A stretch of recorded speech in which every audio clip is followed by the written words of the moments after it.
Hello everyone, welcome back to the Will the Reaper channel. In today's video, I'm going to be doing something a little bit differently. Instead of discussing about Clash Royale, I'm going to be talking about Hazbin Hotel, a show that I've waited many years for it to finally be released on Amazon Prime. While Season 1 was actually not too bad, Season 2 was definitely a little bit more interesting. I don't know if it was better or worse, but the character and character development was definitely something that a lot of people touched upon. I've watched many different videos, many different critiques, so I kind of have a fairly strong basis on how I feel. And so I kind of just want to give my own input. I'm not really a huge person, when it comes to critiquing videos or TV shows. So it's my first time doing it. So if you guys agree or disagree, let me know. But again, I just thought it'd be interesting. So let's get right down to it. Alistair. So, okay, here's the thing with Alistair. He was basically just trying to be edgy the entirety of Season 2, right? And he had such whimsy in the pilot, right? Like, Alistair became a huge deal all over YouTube and stuff when the pilot got first released. And now he's just kind of this, edgelord. And that's really all he is. And he had absolutely wasted potential. Yes, he did the cool thing where he manipulated himself out of Rosie's deal by doing the whole thing with Vox and being a captive, and then, using the deal he made with Charlie to break free from his chains and all this other stuff. And yeah, he's the manipulator and he manipulated well, but I feel like it was kind of poorly done. Because I don't really even understand the logic, right? How can you possibly be the most powerful sinner in hell if there's somebody that has the power to take that away from you, right? Wouldn't Rosie technically be the most powerful sinner in hell? I know she's an overlord, maybe she wasn't a sinner, maybe she was just a demon or something, but still though, I just don't really think it makes all that sense. I think it's a little bit illogical. And yeah, I mean, he did the cool thing, right? He fought Vox, but he had such wasted potential. He was really just in the background. And then he did his thing. I know next season they'll probably touch on him a bit more, but I don't know. He's kind of just an edgelord, and the potential for him was just absolutely missed. Massive plot convenience for Vox, by the way, just kind of having Alistair just be in the background. Charlie was absolutely unlikable in all of Season 2. I get she's supposed to be the daughter of Lucifer, who's the Prince of Pride, the King of Hell, but she was just absolutely unlikable. She's supposed to be this My Little Pony-esque character that really cares and loves her friends. But then she goes and invites Vox and Velvet, who, are the co-workers of Valentino, who, basically just tortures Angel Dust for the entirety of the show. And Charlie's like, oh no, it's okay. I'm just wantonly going to invite them because I truly think I could save this hotel and all this other stuff. And she's just completely arrogant. She doesn't care about what her father or what her girlfriend thinks. And she's just insufferable. I don't like her. A lot of people do not like her. She was already somewhat a little bit arrogant in Season 1, but she still cared a lot about her friends. Now it's really she just didn't care at all. And again, I know she's supposed to be the daughter of hell, but just super unlikable. She's supposed to be quirky. No, I hate that about her. Vaggie. Okay, here's the thing. Vaggie's a chill character, but she was really just a shadow of Charlie the entire time. When Charlie was doing her own thing, handling the media, Vaggie was the one that ran the hotel, right? She tried to ground Charlie whenever she went on these tirades and stuff like that, but I don't know. Vaggie, I feel she also had absolutely missed potential. Actually, I'm gonna say she was kind of poorly written because she really just was just a background character. She was just Charlie's shadow, and it would have been cool if she actually did something, right? Season 1, right? Charlie found out that she was an angel, right? And you think that would have sparked this huge thing for episodes where they didn't talk. No, they made up in literally 10 seconds. They sang a song or something. I don't know. And even in Season 2, Charlie's losing her mind, and then Vaggie sings Easy, and they, whatever. It's so dumb. She was just poorly written. She's a likable character, don't get me wrong, but she's poorly written. I would have liked if they did more with her. Again, yeah, she's just written in the background the entire time. Angel Dust, Angel Dust, I also don't know. I want to say is also kind of like poorly written, right? Because the basically all Angel Dust is just a punching bag for Valentino, and then he was eventually a spy for Vox, and I thought that was a really cool character development, right? He's also the character that curses the most in the entire show, which Vivzy Pop has a massive problem with the vulgarity in her TV shows. I'm not saying it's bad for characters to swear and to say cuss words, right? But when it's just completely unnecessary and doesn't provide anything, then like, oh my god, all these middle schoolers are gonna laugh at, because this character said, the F bomb or something, then it's just like, it's corny. And someone else actually, like some other YouTuber, made like a whole analysis, and Angel Dust has said like a curse more than like 120 times is something insane. And yeah, I guess he was just kind of poorly written. Like all he is just a punching bag. There's a whole thing with Husk, which is like somewhat interesting. Um, I don't know why he would go back to Valentino after everything that happened in season two. It was just kind of dumb. And also, a thing that was poorly written was like, oh my god, he killed his father. Like, they're in hell. There are people that have done far, far worse things, than killing their parents. And like, oh my god, a sinner doing a bad thing in hell is so horrible. Like, I thought that was so cornball. It really was so bad. Yeah, Angel Dust is kind of poorly written. Now we get to one of the only two characters that are actually really good. Vox, even though there's many plot conveniences and things that have really elevated him in a way that like shouldn't have happened, Vox is probably the best character in the show. I mean, he takes advantage of all the absolute morons that reside in hell and in heaven, and he uses his manipulation, actual good manipulation, unlike Alistair, to get an advantage and everything.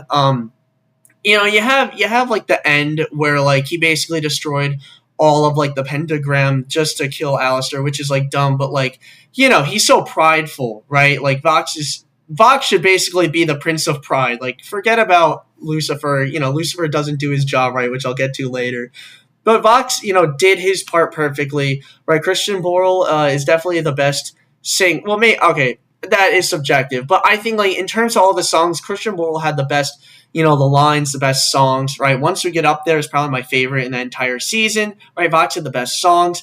He has the best charisma and personality, and he was my favorite character on the whole show, and he was very well written. Even though like the plot basically had to cram itself and manipulate itself just to actually give him an upper hand, I think he's still a very well written character.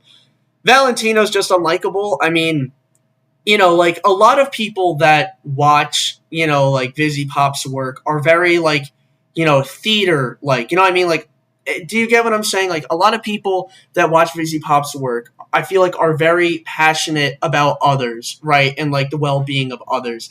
And so when it comes to the topic of, torture, if you know what I mean, like the kind of torture Valentino puts Angel Dust through, it's supposed to be handled with care, right? Like Angel Dust getting,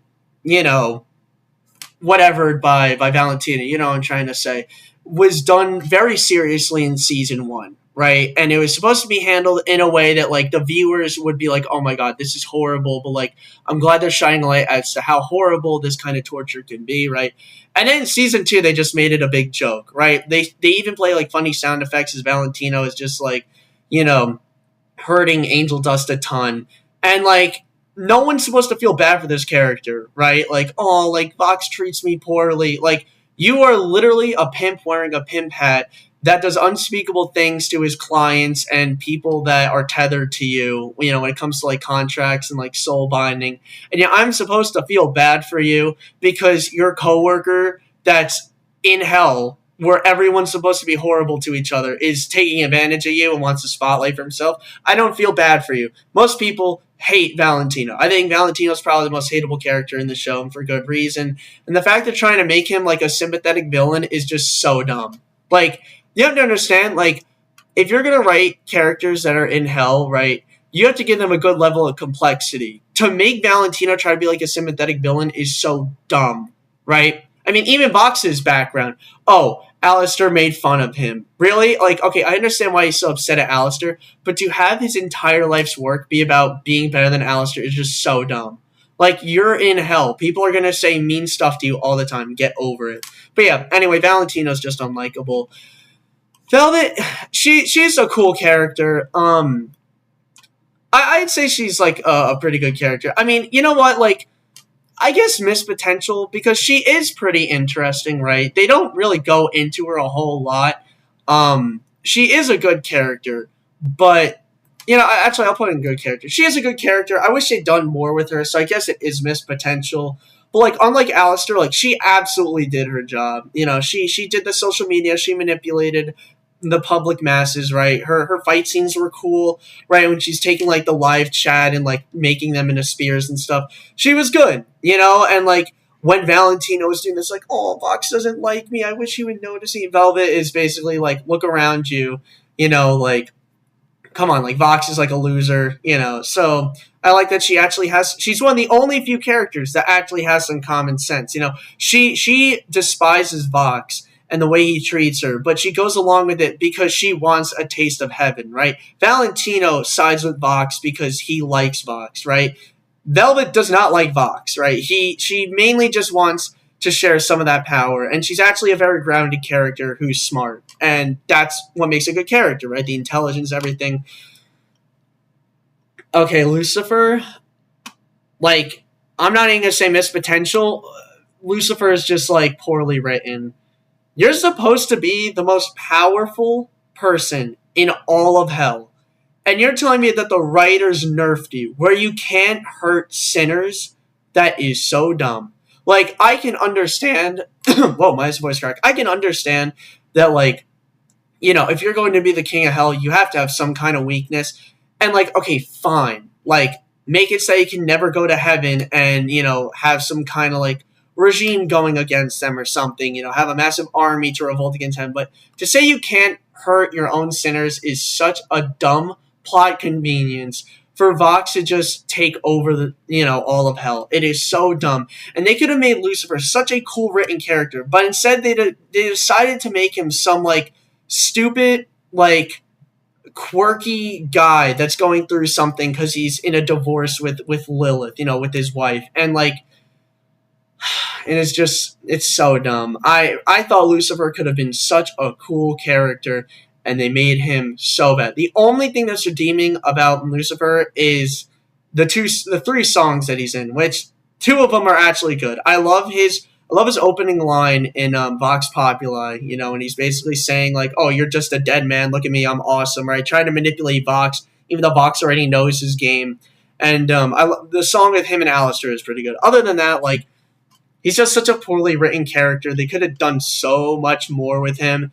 But it's not really even Miss Potential. Like, yes, it was Miss Potential for the way they went about with him, but he was already such a poorly written character. He could have been this absolute, like, tour de force, kind of thing.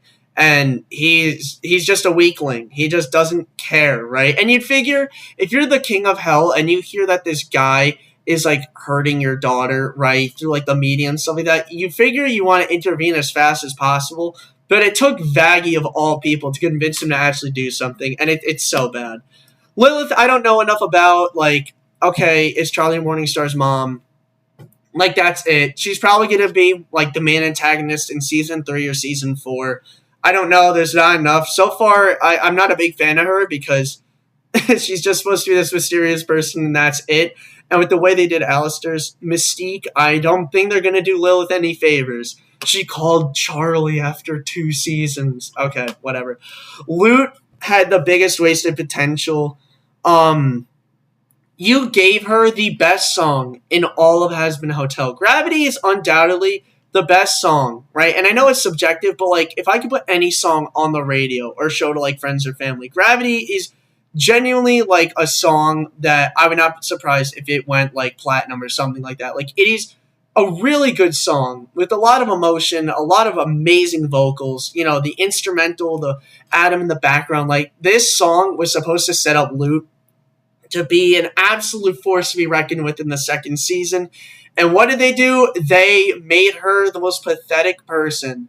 You're telling me that Abel, who is like one of the worst characters in the show, like, have the ability to tell this person, Lute, who has nothing but vengeance and like hatred in her eyes for all the sinners, and then there's this genocidal maniac, and she's just gonna listen to him and go away after like 1 minute of fighting Baggy. It is so dumb. What they could have done is they could have had Gravity go towards the season finale. Like, imagine, like, I know that they had to cram 8 episodes into like X amount of time, but again, good shows will extend their production time because they want to make it as good as possible. Whereas, like, I know that they had like a deadline, but they could have like done more. They could have like extended that deadline, you know? And they could have made these characters so much better. Because if they made Gravity go at the end of the finale, right, and the whole time she's dealing with Abel, right, and she's telling like Sarah and Speaker of God and Abel, like, we have to kill them all right now. They're treacherous people that need to die. And Abel's like, oh, you know, I don't really want to fight them and stuff like that. And Luke's like completely pissed off, right? And then everything happens, you know, with the whole fight. And, you know, Vox breaks open the barrier, you know, Heaven's Gate with the cannon. And she's like, this is outrageous, right?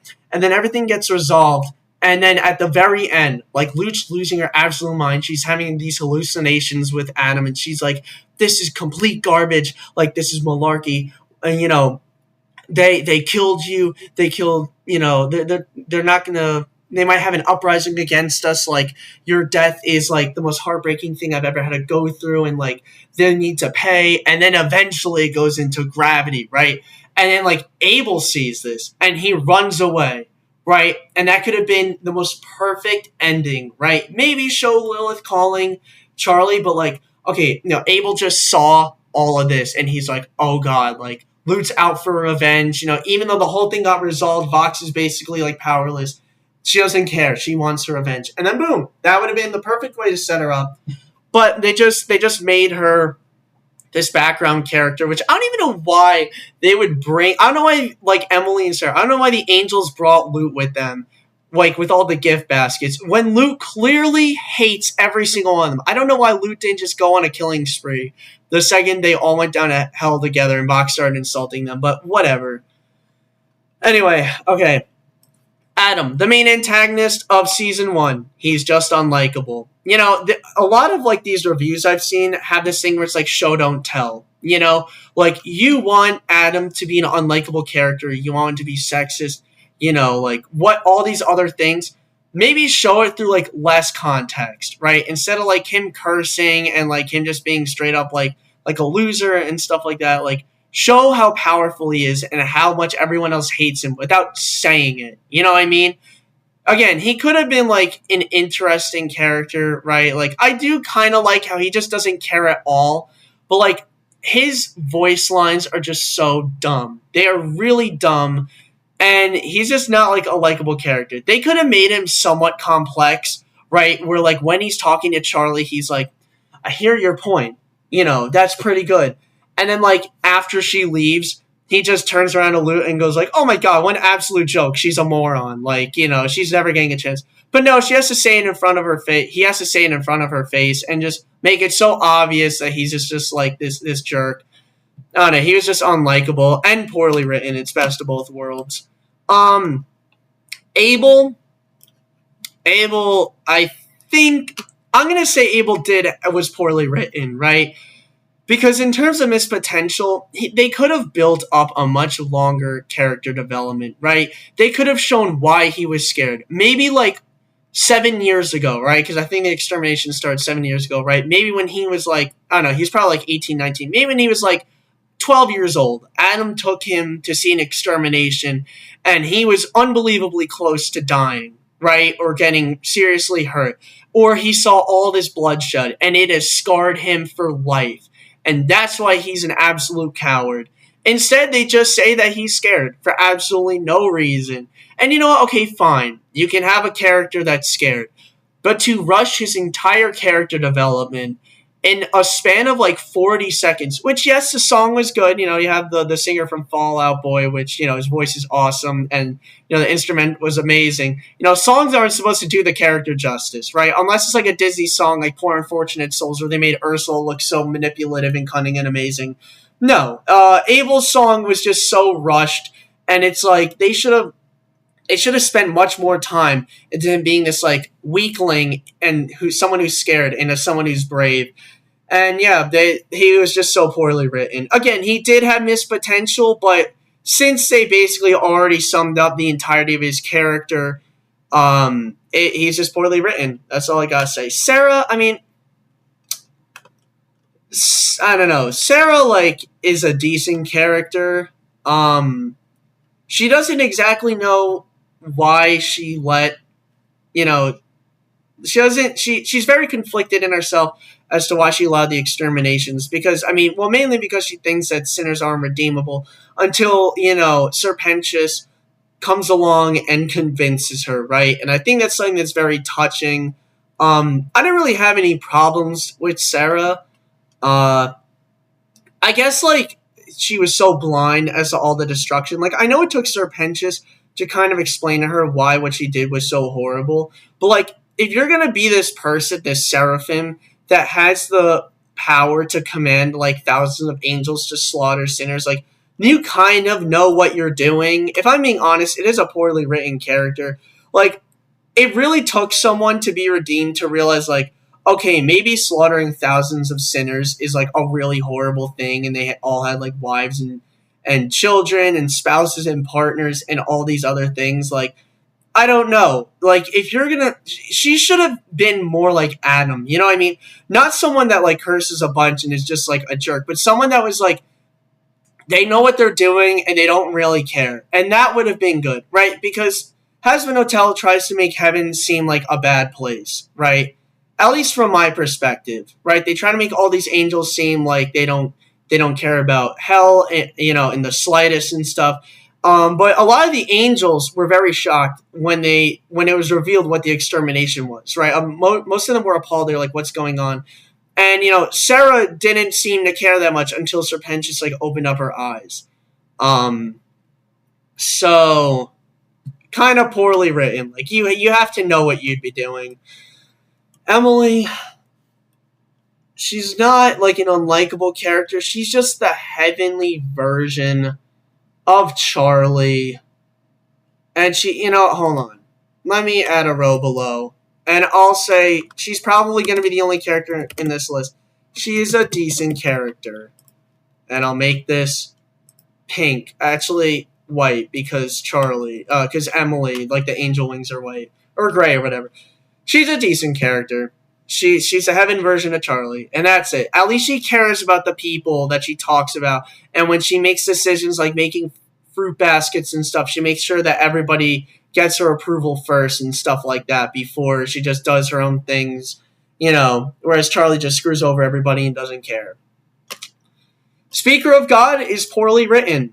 What do you mean she can't grant Sarah the answer to her problems? You are supposed to be the most intellectual, knowledgeable person in the entire Hazbin universe. You are supposed to be more knowledgeable than God himself, basically. Like, you are the speaker of God. You are basically supposed to be, like, I forgot what it's called, omniscient? I forgot what all-knowing is. Omnipotent, I know, is, like, all-being or whatever. I don't know what it's called. But you're supposed to be the most, like, intelligent person, all-knowing, aspect of God. And you're telling me you can't grant Sarah an answer as to why she's so conflicted? Like, okay, your voice actor has the most angelic voice I think I've ever heard. But you seriously can't tell Sarah why she feels conflicted? You're not a speaker of God. You're kind of like useless, I guess. Alright, anyway, she's so poorly written for that. But she's an awesome character. Like, I do think her design is really cool and stuff. Sir Pentious is actually a good character. She's above Velvet. He's above Velvet. I mean, he's a lot of people's favorite character, right? He has these feelings for Cherry Bomb, which, I mean, I guess I really don't care about the relationships in this show in the slightest. But I guess it's kind of cute that he tried to be cool around Cherry Bomb, but it's clear that he has feelings for her. But, I mean, the biggest thing was, like, he was this guy, he was this evil inventor, a mad scientist that, like, he'd try to, like, hurt Alistair and, like, all these people, right? Try to be this, like, bad person. But then when it came to, when he when Adam, came down and did the extermination, he finally stood up for his friends, and even though he got vaporized in 2 seconds, he actually took action, right? The big sin reveal in season 2 as to why he got sent to hell is because, he was lonely, so he would watch people through his window, and he basically saw a person, which was supposed to be Jack the Ripper, basically murder, I think, a few people, and he was silent. He didn't report anything to the police. He kind of just went insane and didn't say anything. And so, I understand in some cases, a lack of action, is kind of an immoral thing to do because he could have saved people. But at the same time, I don't think you deserve to go to hell for that, right? Because, he was scared by what he saw. And, it's not like he murdered people or he was the reason why Jack the Ripper murdered people, right? Yes, he could have prevented it. He could have prevented more murders, but, it's whatever. I don't think he deserved to go to hell. But it doesn't matter because he got redeemed and went to heaven. And, him saying it starts with sorry, I did like that. I like that parallel, all the stuff that Charlie taught him. He's now teaching to Sarah. I think Sarah and Serpentius' dynamic is really good. And yeah, he's just a likable character. He doesn't really curse a lot. He's just a laid back guy. Good character. Cherry Bomb, I really don't care. She's a decent character. I don't really think she's super poorly written. I just don't think there's a whole lot that goes into her character. Unlike Lilith, where she literally gets 10 seconds of screen time, Cherry Bomb gets a few minutes. She gets the song with Serpentius. She's basically just someone that I guess kind of believes in redemption, especially because, she sees her lover, Serpentius, be redeemed. And, she tries to hide the feeling that, oh, I don't like Serpentius, but she clearly does. And, their dynamic is somewhat cute. I really don't care. But she's, a decently written character. What's her name? Is that Mimsy? Yeah, that's Mimsy. Yeah. She interrupts one of the greatest songs in the whole show to sing 10 seconds of dialogue, basically gives us a backstory, half-hearted backstory about Alistair and how he was he would kill all these overlords and he was super powerful, which again was a pretty bad way of giving his backstory. They could have went much more in detail as to why they call him the Radio Demon. And then basically tries to manipulate Alistair into doing her a favor, and then she runs away and is never to be seen again. There's too little to know about her character. I don't really like her that much, but, I will admit, I think her voice lines in that, Daddy's Coming Home song was pretty good. I used to not like it at first, but now I kind of like it. It's me, yes, it's me. I know you all are waiting for me. I'm here, what a drag. What a gas, there we go. Not a drag. She's here. It's what a gas. It's not what a drag. You're very happy to hear her. I'm here. What a gas. Anyway, there's not a whole lot. But she's not a completely irrelevant character. Nifty. So apparently, Nifty's supposed to be an overlord, right? Because that's why she's one of the few people that was able to charge up the cannon to stop it. She had the one song, right?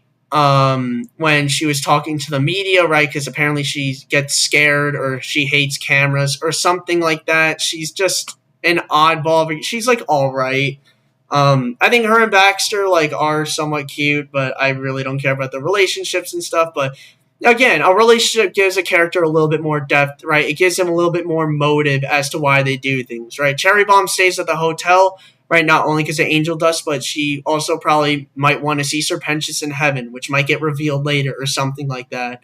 So yeah, Nifty and Baxter are somewhat cute, but Nifty's just a house cleaner. She doesn't really do anything wrong, and yeah, but I wouldn't say she's a good character. Husk, I don't know. Husk, I feel kind of had missed potential, right?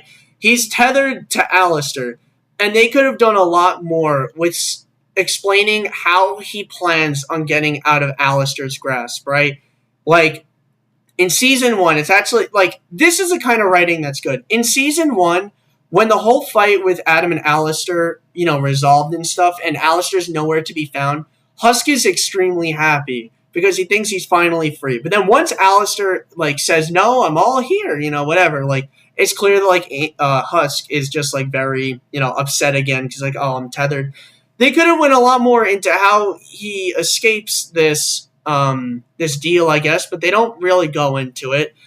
Instead, he gets upset by some careless banter. I think it was between Vaggie and Charlie, and he goes to relapse and he starts drinking. And even though he has like justifiably like top three songs in the whole show, right? Keith David's voice is just absolutely incredible.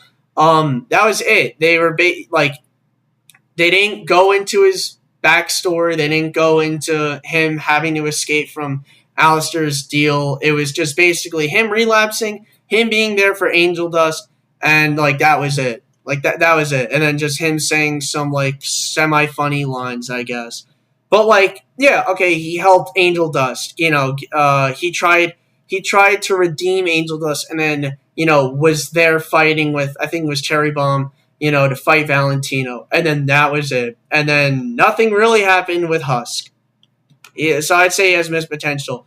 Rosie, if I'm being honest, I don't. I feel like there's too little kind of to know, but I think she's also like a somewhat poorly written character. I mean, think about it. Like you're the leader of like Cannibal Town, right? Which is a town that like Charlie used to like rally up like a bunch of troops to take on the extermination season 1, right?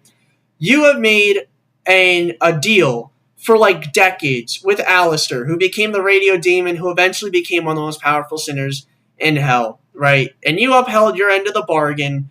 And then now that Vox came along, Alistair's lacking in power. And even though you remind him that, even though she's lacking, you're still in her debt. He's still in your debt and stuff like that. Why would you try to shoo him away? Right? Like, if I'm a sinner, right, and I feed off of the souls, these contracts that people are in debt to me, why would you tell Alistair, why would you tell your, like, person that's in debt to you to go find other ways, right? Like, Rosie tells Alistair, okay, I can't help you fix your staff because I don't like the way you're talking to me. Why don't you go do this on your own? And then she gets upset when he does it on his own through manipulation because, he's a sinner and sinners are not supposed to be the best people, right? A sinner manipulated you. Like, how shocking. And now you're upset that he did that, right? And, instead of just having him on your leash, like you probably want to be if you're a sinner in hell, especially an overlord, you tell him, nope, do whatever you want. Like, go find your own way. I think it's very dumb, right? And again, the logic with Rosie and Alistair's deal makes no sense. How is he supposed to be the most powerful person in hell? Or I guess powerful sinner, which I guess is a distinguished, there's like a distinguishable thing between them. But like, I don't know. It just makes no sense. Like, is Rosie supposed to be more powerful than Alistair? Is Rosie even a sinner? Or is she like just a demon that spawned in hell and does not have a human backstory? What is all of this? This is what good writing could have been. Because again, if Rosie's a sinner, then her deal with Alistair makes no sense. But did they ever expand on that? No. No. They just said that she existed, she was in hell before Alistair died. Right? And Alistair made that deal with Rosie. They never explained her backstory or anything. It's whatever. Zestial, there's just too little to know. I like the character, don't get me wrong. I think he's a cool character. He's supposedly been in hell for like thousands of years, right? Because it's mentioned multiple times by many characters that he's old. Mainly Vox, right? Basically saying, there's elder care and like, oh, you're just old and stuff. But that's it. Like, I'm pretty sure, like, married to Carmilla Carmine, I think that's how you pronounce her name. And, like, that's it. He's old and he's dating Carmilla, or, like, they're married or something. That is all there is to know about the guy. There's really, like, nothing else. I guess also that he's smart because he tries convincing Carmilla not to make the deal with Vox because he knows that whatever Vox does is for his own benefit, regardless of what he tries telling you. So that's cool. Like, I do like Zestial. I think he's cool. But yeah, there's just too little to know about the guy. Carmilla Carmine is a cool character, right? She killed the first angel ever in hell during an extermination that happened in season 1. And yeah, she's able to craft weapons using angelic like iron and stuff. So she's able to make these weapons that are able to actually kill angels and stuff. But I don't know. She's just like a decent character. I mean, again, she's dating or married to Zestiel, right? And she's supposed to be this like I feel like she's a smart person, right? But after Zestiel basically says like don't listen to Vox no matter what he tells you, she ends up giving in. And after Vox goes like, "Oh, well, you have children, right? Like, how would you feel if they were in danger?" Which, I mean, Vox played his part perfectly because Carmilla was dumb enough to actually build this gigantic cannon for Vox, which he ended up using. And there's like this stuff with like her and Vaggie, and she trained Vaggie out for love and stuff. But she doesn't really do all that much. I feel like she kind of has missed potential, but the problem is that like I don't know what potential she would have. Like Husk, Alistair, and Lute could have done so much more in the show that would have been interesting. I don't think that Carmilla, Nifty, Cherry Bomb, or Emily really needed to do more, right? I feel like all their like plots, all their plot development stuff was like there, but again, it wasn't really the greatest, but it's not like they're unlikable characters. I don't think they're poorly written either. Okay, now you have the two news reporters. I mean, Katie Killjoy. Katie Killjoy, I mean, she's technically a fully developed character, right? She would do anything to get views, right? She loves Vox. She wants to be a good news reporter. She makes some, insane insane jokes and insults towards Charlie when being interviewed. But I don't. To me, she's not a likable character. She actually is kind of funny, but she doesn't. There's really not a whole lot, about them. I'm not saying that there's like too little to know because obviously their whole personality and all that's ever going to be shown, unless something else happens, is that they're news reporters, and that's really all the viewers need to know. That is all I need to know, right? But that being said, I don't think they're unlikable, nor do I think they're good characters. They just do their job and they do it well. Kind of like the other four characters that are decent. Yeah, I don't think there's any potential that's missed. I don't think there's like an insane amount of lore that they need to expand on for them to be good characters. But they're also not poorly written, and they're not like loved, but they're also not unlikable. Okay, Baxter is basically Sir Pentious, right? But he's like this anglerfish design. I like his design. I think it's very cool, right? He said he worked for Vox Tech, and I think that is very interesting, right? Which makes sense why he's able to hack into Vox's, mainframe. But if I'm being honest, his character development is like a little bit rushed. Just a tiny bit, right? I think he's somewhat poorly written because they rush his character development. Because, yes, they kind of show, like, him and Nifty hanging out, at the hotel and, like, this other stuff. But, like, when he was first introduced, he was there to just see how miserably, like, it's going to go. He's basically like Alistair, right? He basically wanted to see if this thing was going to fail or not. Or I guess in his scenario, since he's a scientist, he probably wanted to see the psychology of why people went into the hotel in the first place, right? Or whatever, right? To conduct his experiments, right? Cherry Bomb was about to blow everything up, but she didn't, right? And so, like, Baxter's thankful for that, right? But he's also not a complete friend to the cast either. And to say near the end of the show that because Vaggie, like, folded his clothes in the proper way, they're now friends is just such a plot convenience and rushes the show. They could have spent like 30 seconds an episode of Vaggie like actually like folding the clothes or like doing something that Baxter wanted and saying, Vaggie, this hotel is pretty good, like I understand why you guys run this place. But, like, no, he's just thrown in at the season, like, near the end to say, I'm a smart hacker, and, Vaggie, you put my clothes together. So, obviously, we're friends, and I have to help you out, even though I'm a sinner, and I'm not really supposed to be that good of a person. But whatever. Thank you, Amazon Prime developers, and what is it, Spindle Horse and A10 House, whatever the writers' names are, and Vivzy Pop and stuff. Whatever. Lastly, Peter, I mean, he's just kind of unlikable. They make him out to be unlikable, right? Like, everyone in the show hates him. He's just like, he's supposed to be like a squeaky voiced guy who's supposed to be like goody two shoes, but he's just like actually really annoying. He's there for like comic relief, even though there's not a single line that's funny, and he's just annoying. And literally, like, the first line of dialogue, even though he's supposed to be an angel that, you know, doesn't curse, because, you know, Emily's cursed before, but she, like, covers her mouth when she says it. And Sarah cursed, but only once, I believe, throughout the entire show. But, you know, when we see Peter, like, the first thing he says is, oh, F-bomb. You know, Charlie, he's like, oh, how are you today? And Charlie's like, oh, I'm here to visit Adam. And he's like, oh, what's your name? And she's like, I'm Charlie Morningstar. Looks at the list of names and goes like, oh, F-bomb. You know, like, it's whatever. He's a dumb character. He's supposed to be a dumb character. But, I mean, they did their job because he's unlikable. Anyway, that is my definitive Hazbin Hotel character tier list. If you enjoyed this video, please consider liking and subscribing, as it truly helped my channel out a lot. And now that I'm in college, I'm going to be recording a whole lot more. You know, I didn't really record a lot because I wanted to enjoy my last few days of winter break. But I'm back at it. And, yeah, let me know if you think this pivot from Clash Royale to, like, Hazbin Hotel and, like, other franchises is a good idea. And, you know, obviously, if you have any agreements or disagreements, please let me know your thoughts in the comments down below. You know, I don't mean any hate towards Hazbin Hotel. I love this series.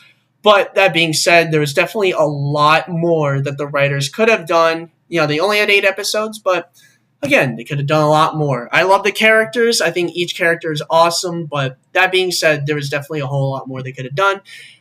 And anyway, I hope you all enjoyed this video and have an absolutely wonderful day. I'll see you on the next video.